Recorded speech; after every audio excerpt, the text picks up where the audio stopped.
नमस्कार दोस्तों, स्वागत है हमारे इस YouTube चैनल में। आइए आज आप लोग को बताने वाले हैं हम टेली में जो 28 ग्रुप है उन ग्रुप के बारे में। तो यही जो है टेली को बॉस बनाता है। टेली का जो बॉस कहलाता है ये 28 ग्रुप ही कहलाता है। अगर आपको ये 28 ग्रुप आता है तो समझ लीजिए आप टेली के बॉस कहलाएंगे। तो चलिए वीडियो को स्टार्ट करते हैं। तो सबसे पहले हम लोग अपना टेली ओपन कर लेते हैं। टेली ओपन करने के बाद भारत लिमिटेड एक मैंने लेजर बनाया है, ठीक है। इसका जो अंडर ग्रुप है वो क्या होगा, इसको हम लोग आज विस्तार से जानेंगे। तो चलिए देखिए 28 ग्रुप आता है, ठीक है। टेली में जो होता है वो 28 ग्रुप आता है, ठीक है। वो 28 ग्रुप के बारे में आज हम लोग नॉलेज लेंगे कि लेजर कैसे बनाते हैं, 28 ग्रुप में किस ग्रुप को किसके अंडर में डालते हैं। चलिए तो वीडियो को आगे बढ़ाते हैं, ठीक है। सबसे पहले there are two types of groups. हम दो टाइप का ग्रुप होता है, एक प्राइमरी ग्रुप होता है, एक सब ग्रुप होता है। प्राइमरी ग्रुप में 15 ग्रुप आते हैं और सब ग्रुप में जो है वो 13 ग्रुप आते हैं। टोटल 28 ग्रुप होते हैं। तो चलिए आज हम लोग पहले पढ़ रहे हैं प्राइमरी ग्रुप, उसके बाद सब ग्रुप पढ़ेंगे। तो प्राइमरी ग्रुप में देखिए capital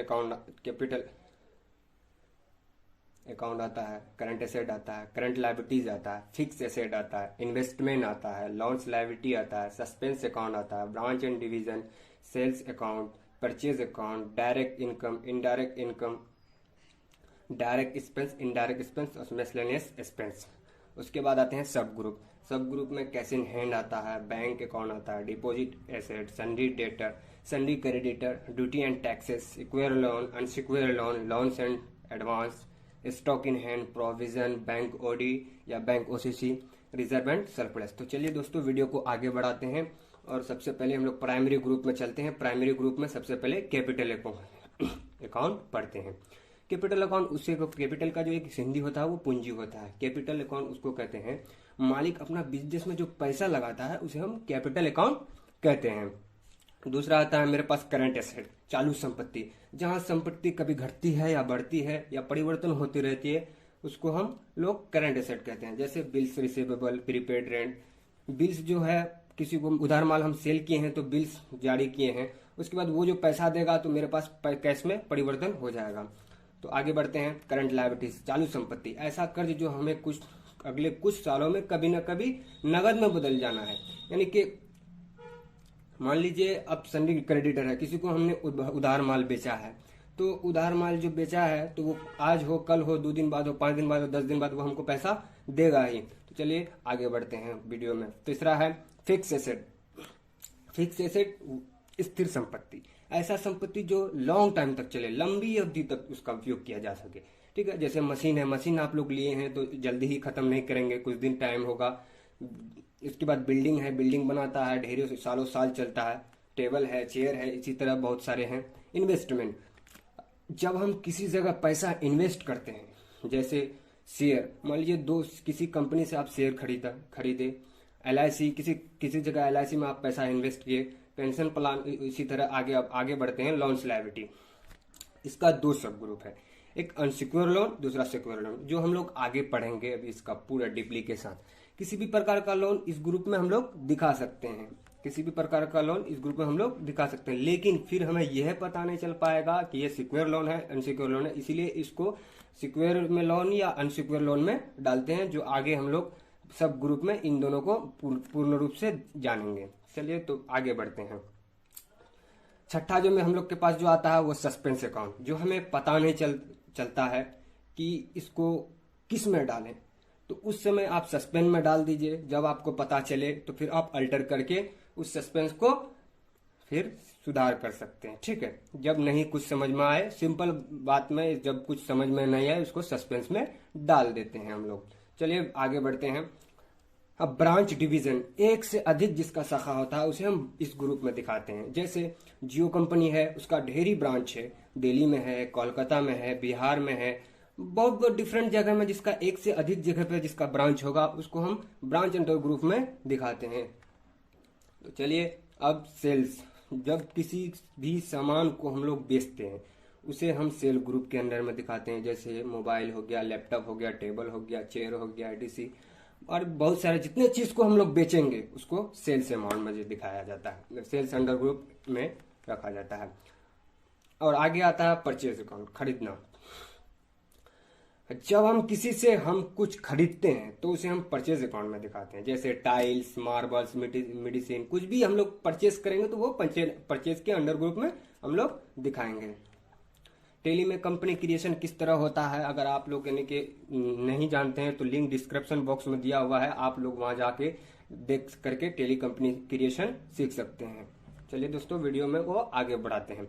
direct income, business activity से होने वाले इनकम को डायरेक्ट इनकम कहते हैं। जैसे हमने सैलरी दे दिया एम्प्लॉय को, और न्यूज़पेपर मेरे पास पड़ा हुआ था, वो उसको हमने सेल कर दिया। चलिए आगे बढ़ते हैं। इनडायरेक्ट इनकम, बिजनेस के अलावा किसी और तरफ से इनकम आना इनडायरेक्ट इनकम ग्रुप में दिखाते हैं। जैसे इंटरेस्ट रिसीव हो गया, जैसे आपने बैंक में पैसा जमा किया, उससे आपको इंटरेस्ट रिसीव हो गया, किसी से कमीशन रिसीव हो गया, आपको कोई सामान खरीदे उसमें डिस्काउंट मिल गया, तो इन लोग को इनडायरेक्ट इनकम कहते हैं। ठीक, आगे आते हैं डायरेक्ट एक्सपेंस। जब किसी कंपनी या फैक्ट्री किसी चीज का प्रोडक्शन करती है, इस दौरान जो खर्च होता है या हर वो खर्च जो बिजनेस के लिए खर्च किया जाता है उसे डायरेक्ट एक्सपेंस कहते हैं। जैसे कैरेज, भाड़ा दिए किसी को, जैसे ऑफिस रेंट, ऑफिस का किराया दिया, जैसे टेलीफोन चार्ज, टेलीफोन का चार्ज दिया, इन सबको डायरेक्ट एक्सपेंस के ग्रुप में दिखाया जाता है। चलिए आगे बढ़ते हैं। Indirect expense. इनडायरेक्ट एक्सपेंस ऐसा खर्च जो बिजनेस से संबंधित नहीं होता है। जैसे लॉस बाय फायर, आग से आपका जो है कुछ नुकसान हो गया। इंटरेस्ट ऑन लोन, लोन था, लोन से आपको ब्याज ले लिया, ठीक है।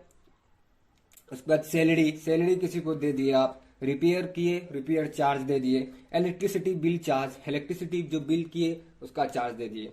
मेस एक्सपेंस, इसका टेली में यूज ना के बराबर होता है, लेकिन फिर भी मेरा कर्तव्य बनता है कि आप लोग को बता दिया जाए। तो कोई एम्प्लॉय 15 दिन काम करके चला जाता है, एक सपोज एग्जांपल है, कोई एम्प्लॉय 15 दिन काम करके चला जाता है और वह 15 दिन का पेमेंट नहीं लेके जाता है, लेकिन बाद में वह सैलरी लेने आ सकता है, तो इसी को मेंटेनेंस एक्सपेंस में दिखाते हैं। चलिए अब तो हम लोग, मेरा प्राइमरी जितना था वो हो चुका। अब हम लोग आइए आगे बढ़ते हैं और सब ग्रुप पढ़ते हैं। सब ग्रुप में आता है सबसे पहले कैश इन हैंड। जितना भी कैश से रिलेटेड बात होगी इसी ग्रुप में दिखाया जाता है। कैश जितना भी, और कैश ऑलरेडी पहले से ही, कैश और प्रॉफिट एंड लॉस टेली में ऑलरेडी पहले से ही बनाया हुआ रहता है। जब आगे आते हैं बैंक, जितना भी बैंक होगा ये इसी ग्रुप में दिखाते हैं। जैसे state bank of India, HDFC bank of India, corporation bank of India या BOB बैंक ऑफ बड़ौदा। अगर आप लोग टेली के कंपनी क्रिएशन अगर नहीं जानते हैं तो लिंक डिस्क्रिप्शन बॉक्स में दिया हुआ है, आप वहां से जाकर के कंपनी क्रिएशन कैसे होता है टेली प्राइम में आप देख सकते हैं। तो चलिए दोस्तों वीडियो को आगे बढ़ाते हैं।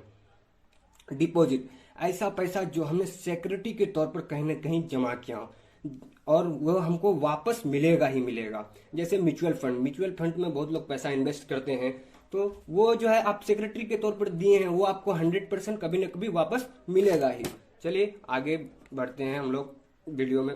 सन्डी डेटर वह होता है जिसको हम उधार माल बेचते हैं। जैसे मोहन ट्रेडर्स हो गया, सुबह इंटरप्राइजेस हो गया, इन सबको जो है हम लोग उधार माल बेचते हैं। तो जिसको हम लोग उधार माल बेचते हैं वो सन्डी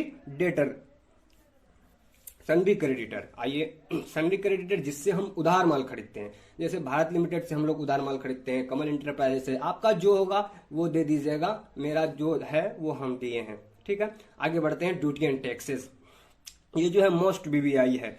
ड्यूटी एंड टैक्सेस ये टैक्स से संबंधित होता है। इस ग्रुप में हम लोग मुख्य रूप से 4 टैक्स को रखते हैं। GST, cess, TDS, VAT. GST, cess, TDS, VAT का एक अलग से हम लोग क्लास देंगे जिसमें पूर्ण रूप से इसके बारे में डिटेल से जानेंगे। तो चलिए आगे बढ़ते हैं। आज जो मेरा मकसद है, आज जो हमको पढ़ाना है वो 28 ग्रुप ही है। तो आगे की क्लास में जो पढ़ाई होगी वो 28 ग्रुप का कैसे एक एक लेजर क्रिएशन किया जाएगा, अल्टरेशन किया जाएगा, डिलीट किया जाएगा। तो चलिए वीडियो में आगे बढ़ते हैं।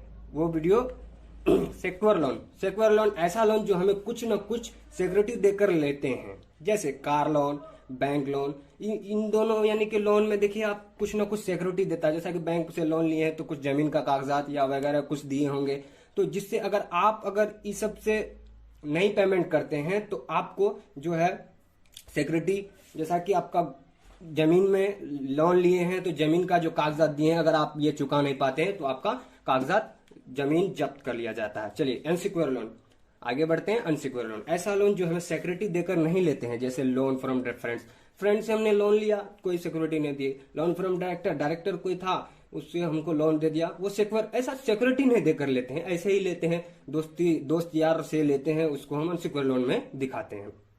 चलिए स्टॉक इन हैंड, जो माल मेरे पास होता है उसे इस ग्रुप में दिखाते हैं। जैसे स्टॉक मेरे पास गोडाउन में पड़ा हुआ है तो ये स्टॉक इन हैंड ग्रुप में दिखा देंगे। लोन्स एंड एडवांस, ऐसा लोन या पैसा जो एडवांस में पेमेंट करते हैं, जैसे loan given to friends in advance, लेकिन हमने दोस्त को पैसा दिया लेकिन कब, वक्त से पहले दे दिया, एडवांस दे दिया। एडवांस में इनकम टैक्स, यानी कि एडवांस में हमने इनकम टैक्स सरकार को पे कर दिया, ठीक है। एडवांस पेमेंट टू पार्टीज, किसी पार्टी को माल आया मेरे पास 10 तारीख को पेमेंट करना था, हमने 4 तारीख को पेमेंट कर दिया, यानी कि एडवांस पेमेंट टू पार्टीज। तो लोन्स एंड एडवांस में इन्हीं इसको ही दिखाते हैं। चलिए आगे बढ़ते हैं। प्रोविजन, प्रोविजन वह होता है जिसे हमें हर हाल में देना होता है, जैसे bills payable, outstanding depreciation, loss of asset. तो बिल जो है, आप किसी से माल खरीदे हैं तो गारंटी है आप उधार माल खरीदे उसको बिल आपको चुकाना ही होगा। लॉस ऑफ एसेट, आपका जो है एसेट में कोई संपत्ति में आपका नुकसान हो गया तो वो नुकसान का पैसा आप उसको देना ही होगा।